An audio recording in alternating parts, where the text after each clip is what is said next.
News Dump. Weekend box office, Mac. Guardians of the Galaxy Volume 3 doing what it's supposed to. Chris Pratt v. Chris Pratt. He dethrones Chris Pratt's Mario. You know how you fight fire? With fire. You know how you fight Chris Pratt? More Chris Pratt. Yeah, it's funny. We talked about it. I fucking completely forgot that it was in Mario. We talked about it when we were reviewing Guardians from 2014. Yeah. That was the same year he had the Lego movie. Massive year for him. 2 of the 3 or 4 biggest movies of the year then, and he's going to do it again this year. It's pretty impressive. It is. And speaking of Mario, Mac, news dump. It finished second this past weekend. It has been in theaters for roughly 30 days. Domestic, it's made about $500 million. Worldwide, over $1 billion now. And let's compare it to another movie that's been out for 30 years, and that is the Bobby Hosks, Johnny Legs, Mario Brothers movie, which in its entire, life at the theater has made under 40 million on a budget of about 48, and that's not including advertising. So it probably cost about $100 million to make that. One might call this one a bit more of a success. As I'm thinking about that original Super Mario Brothers movie, I watched it quite a bit as a kid. But I'm pretty sure the first time I saw it was like on cable TV or on like fucking UPN or some shit. I feel like TBS. Yeah, something like that. Yeah. And I remember thinking like, wow, there's a Super Mario Brothers movie and I didn't know anything about it. And then you watch it and you're like, oh, yeah, it's got nothing to do with the video game. But if you ask Johnny Legs, that's the one to go with.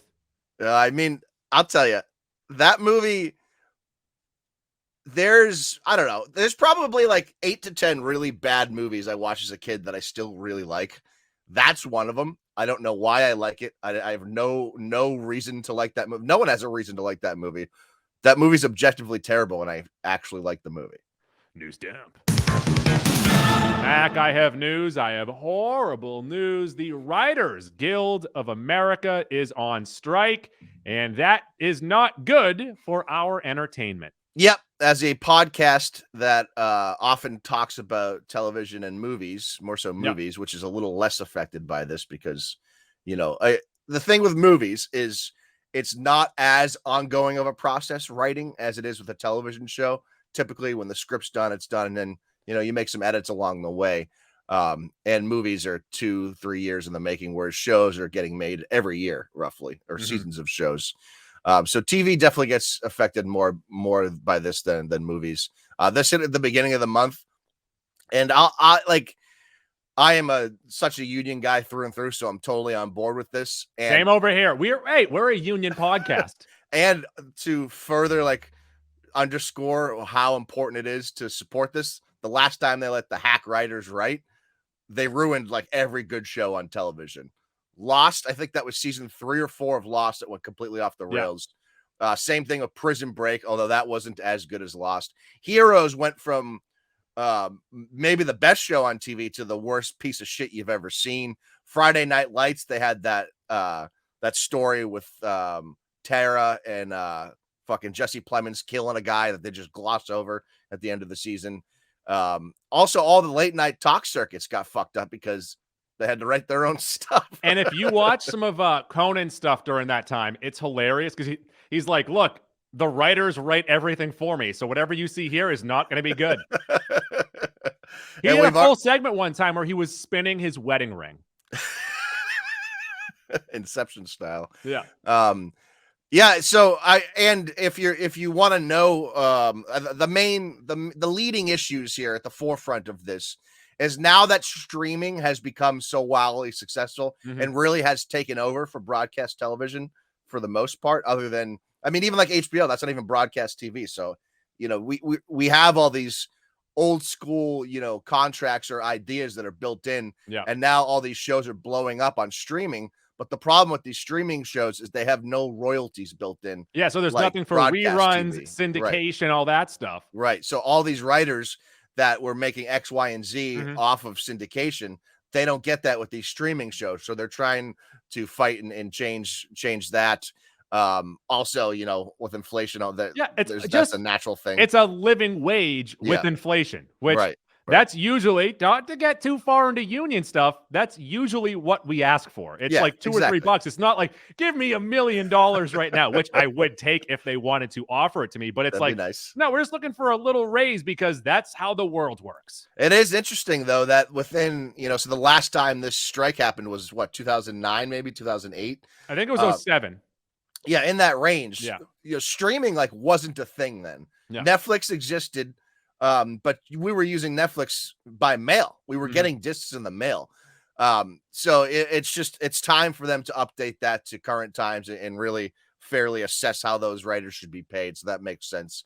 The most notable show so far that announced that they've halted production is Stranger Things 5, which totally doesn't affect us because we waited 3 years for Stranger Things 4 anyways. So let the kids get older. We're used to that.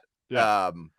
We'll see though. We'll see if this doesn't get settled quickly. You'll see a lot of the best shows on television halt production or stop production altogether. Movies, they're moving that way too. Goo.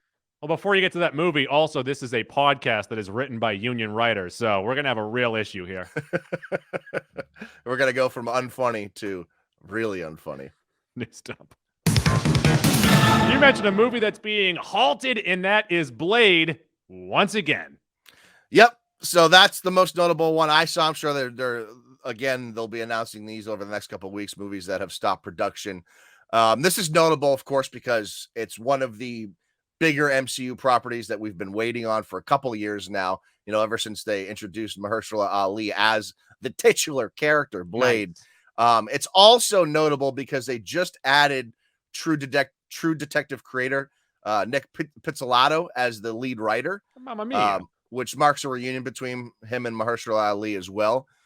So that really stinks. It stinks that movies that have slight delays, okay, that's fine. But they've had such trouble getting the production off the ground for Blade in the first place that I'm a little worried about this one. Oh, I forgot to mention this during the writer stuff as well. A lot of them are having fun needling or poking at Jenna Ortega, who after Wednesday said, "Oh, I rewrote most of my lines."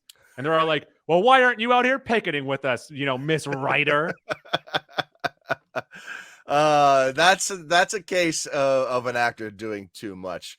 And also most likely lying. Well, sure. Yeah, no, she's no doubt lying.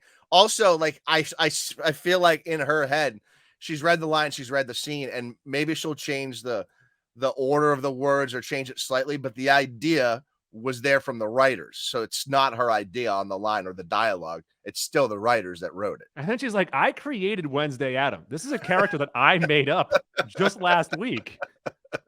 There's down.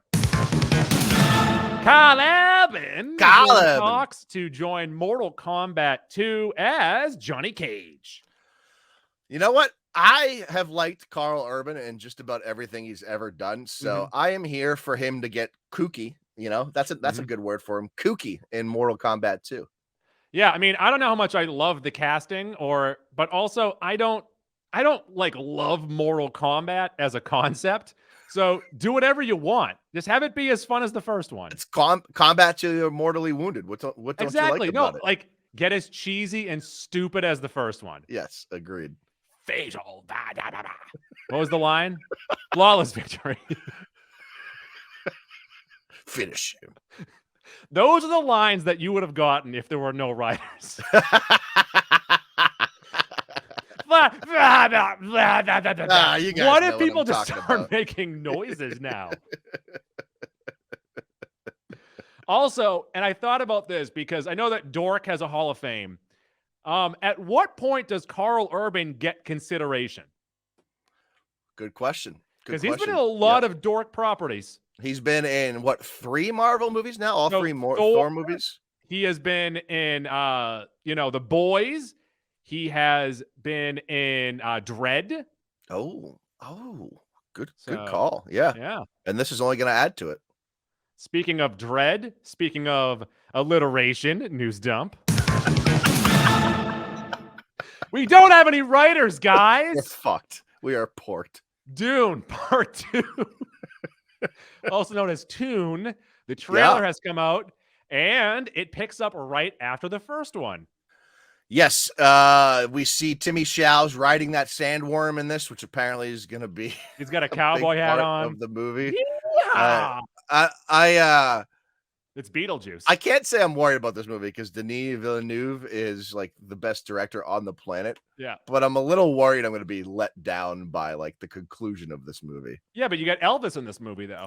Yeah, it's true. Austin Butler as a naked mole rat. And I was also thinking to myself, like, is he going to have the Elvis voice? Because last year he kind of couldn't shake it. Yeah, it's true. He got stuck in character for Yeah. too long. Mhm. I am looking forward to this though.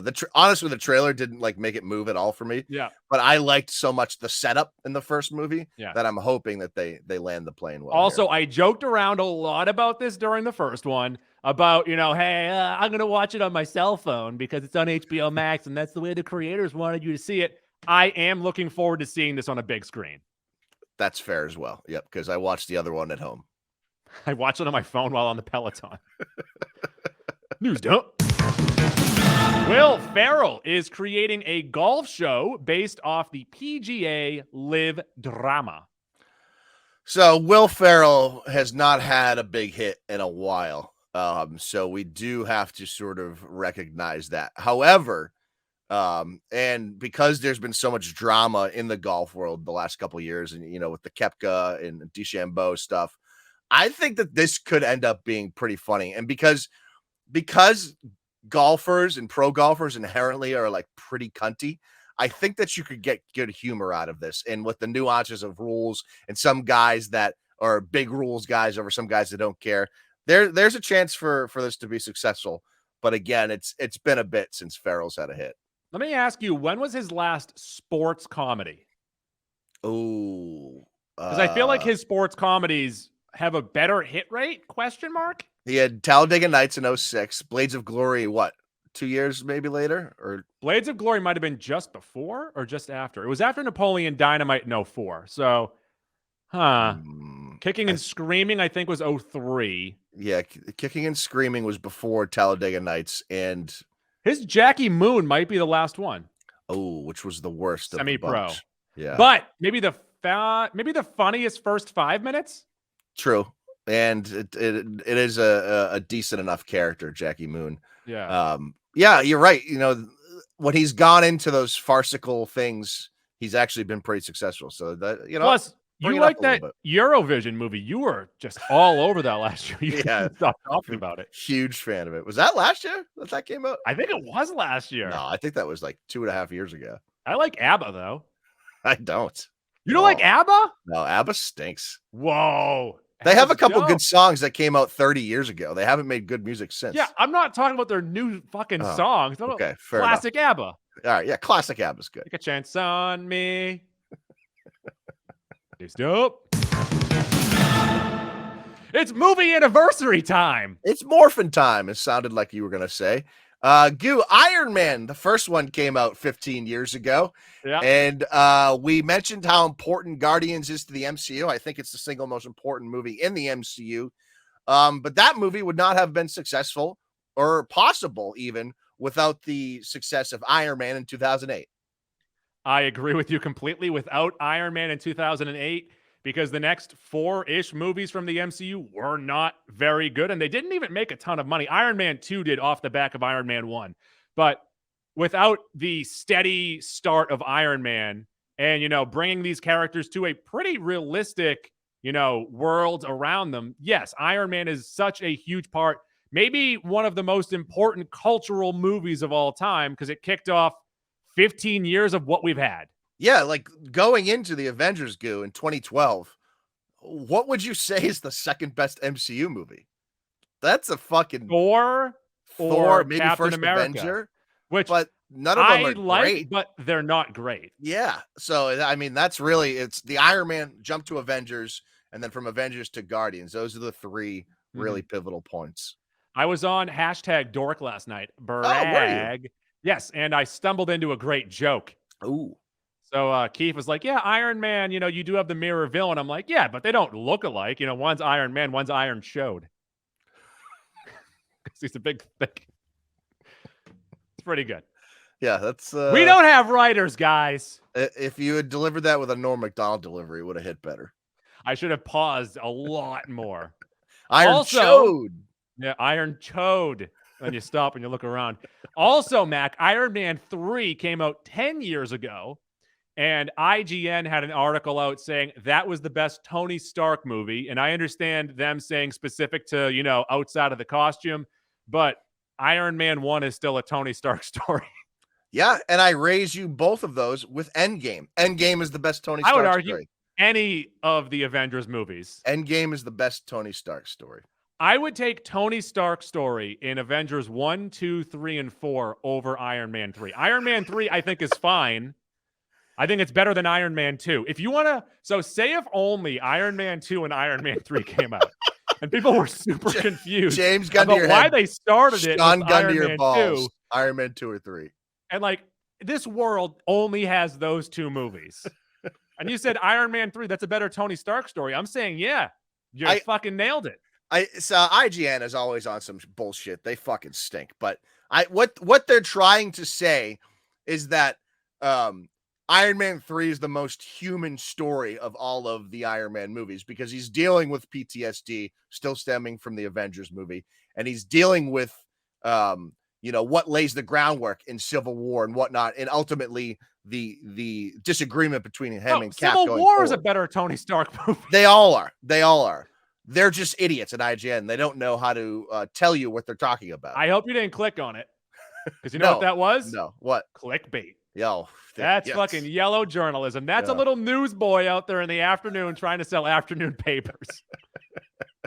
Iron Man 3, best Tony Stark movie, extra, extra. That newsboy Barry's just out here fucking slinging clickbait headlines. Son of a bitch.